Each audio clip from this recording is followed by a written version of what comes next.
Hey guys, so let's do a little quick CPU buying guide for the month of March. Let's see if anything's changed, if AMD is still at the top of its game, or if Intel has anything interesting that we could even consider. So let's get started now. Hey guys, Tiago with Classical Technology here. Thank you for joining me for another video. If you like my content, subscribe, smash that like button, leave a comment below. Alright guys, so as we're waiting this year for AMD Ryzen 4000 to come out sometime later on in the year, Intel benchmarks and little rumor tidbits have been coming out about their new 10th generation. Most likely the top of the line is going to be a 10-core processor, which we've had before in different like X299, and of course Ryzen has the 3900X. This 10-core processor likely is going to turbo boost up to 5.3 gigahertz, so it's definitely going to have great single-core performance. But until all that stuff comes out, let's see where we are now in March if you're going to buy a CPU. So in March of 2020, let's talk about sort of the more budget CPUs, the mid-range, the high-end, and then the ultra-high-end. What should you be getting? So let's start with the more, not necessarily budget in terms of low performance, just more affordably priced CPUs. And in this case, the AMD 3600 continues to dominate.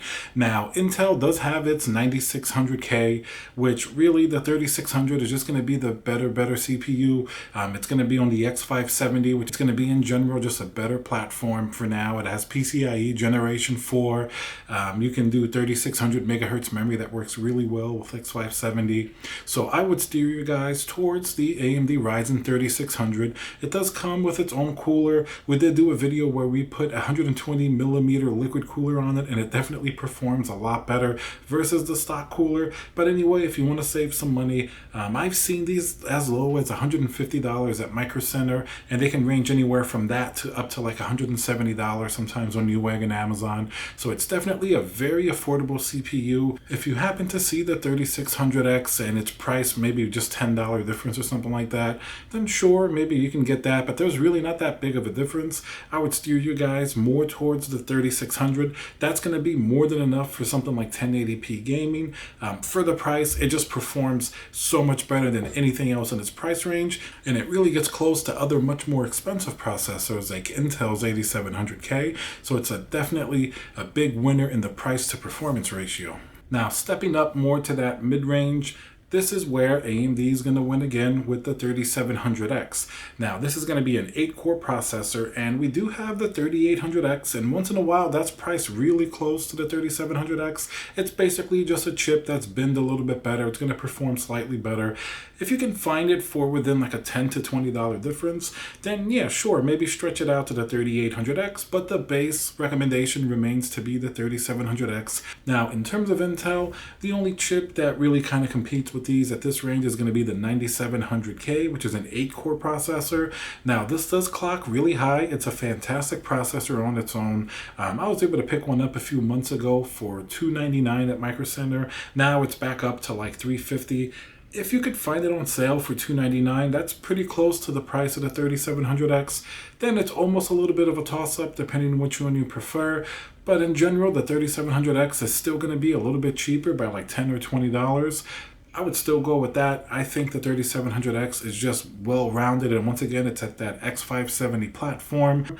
I generally like whatever CPU performs better, be it AMD or Intel. I don't have a brand preference, but in this case, AMD is just really dominating in terms of its price to performance that you really just have to recommend AMD. You're just going to get a much better processor for the price that you're paying. Even though there are certain use cases for the 9700K, nothing wrong with that processor. It's just priced a little bit worse than what the AMD 3700X is. Now, as we step into the little bit higher end gaming and workstation chips, the 9900K versus the 3900X is what we start to see here. Now, the 9900K seems to be priced in that low $400 to $450 range currently. 3900X, I've seen it for around $399 to a little bit more on Amazon and different places. Micro Center has it for $399. At $399, the AMD Ryzen 9 3900X is definitely the best deal you're going to get for that price range. It performs fantastically well for gaming, which is generally going to be the weaker point compared to Intel in the past.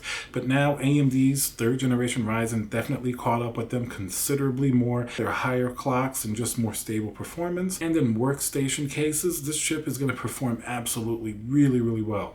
Now, once again, you could always make the argument for the 9900K. I mean, the 9900K has been on the market for a while now, and it's a fantastic processor as well. I mean, it goes all the way up to 5 gigahertz, 8 core, 16 threads. Performs really well. There's nothing wrong with it. It's still priced a little bit high compared to the AMD 3900X, which is just a much better processor in general with its 12 core and just overall performance. Now, you could still make the case if you really want an Intel system, nothing wrong with getting the 9900K. I would just prefer to get the 3900X. And if you could stretch your budget a couple $100 more, nothing can touch that 3950X for the mainstream motherboards. In fact, to be able to even get close to this, you have to go into the higher performing HEDT category, where even Intel's 18 core often struggles against the 3950X, which is just a 16 core compared to the 18 core. So even at that level, the 3950X is going to be the top CPU that you can get, and it makes sense. I've seen it for $699 at Micro Center, while Intel's 18 core I haven't seen for sale anywhere, and when it's for sale, it's going to be around $1,000. So we're talking about a $300 premium for a chip that really doesn't perform that much better than the 3950X. So as you can see, it's not about preferring AMD as a brand, it's just that they've been putting out so many amazing CPUs that you really can't choose otherwise. I mean, the price is fantastic, the performance is fantastic. Of course, Intel does have good chips, but they're just so far behind in their price to performance that AMD just tends to steal the show almost in every single case. And now when we get to the ultra high end, like the workstation builds, if the 3950X, which is a mainstream processor, basically is competing with Intel's 18-core processor already, which is at the top of their sort of high-end market, Threadripper really demolishes anything that Intel has, even in that higher-end consumer chips. You have to start going into Xeon or other different type of chips to even start to compete with Threadripper at a much higher price premium. Now, the Threadripper, you have the 24-core, the 32-core, as well as the upcoming 64-core processors, which are absolutely amazing. Now, these are going to be considerably more expensive than the mainstream processors, and when you want to get one of these, people are generally going to use it for a certain use case, like a workstation or something like that. It's going to be generally for work. You don't really get these for gaming. But there's nothing there to compete with really with their price compared to Intel. We'll see if Intel comes out with something in their sort of their high-end market to be able to compete with AMD. But so far they really haven't, and the highest end chip they have is the 18-core 10980XE, which hasn't even really been available in the market yet. It's kind of like a paper launch, because they know that even if it's available, people have done testing against that, even against the 3950X, which is much cheaper, and there's really no competition there. Threadripper just absolutely demolishes that chip, so Intel would have to come up with something faster than the Threadripper chips at a cheaper price to even be relevant. So as you can see, AMD really dominates from the low end all the way up to the high end now in terms of the CPU.